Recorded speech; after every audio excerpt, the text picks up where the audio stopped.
Welcome to the Slop Temple. We pray this video helps. In this video, I will explain how to change a Jeep Cherokee cabin air filter.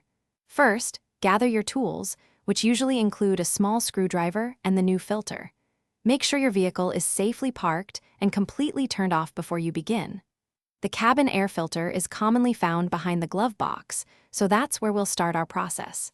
This simple maintenance task can significantly improve your vehicle's air quality.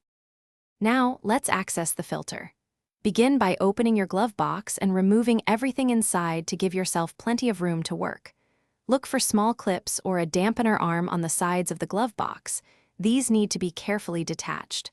Once these are released, the glove box should swing down, revealing the rectangular housing that contains your cabin air filter. Take your time with this step to avoid any damage. With the housing exposed, you'll see a cover that usually has one or two clips. Carefully unclip these to open the housing and reveal the old cabin air filter. Before you pull it out, pay close attention to the airflow direction arrow printed on the old filter. This is crucial for proper installation of the new one. Now, remove the old filter and slide the new one into place, making sure its arrow matches the original direction.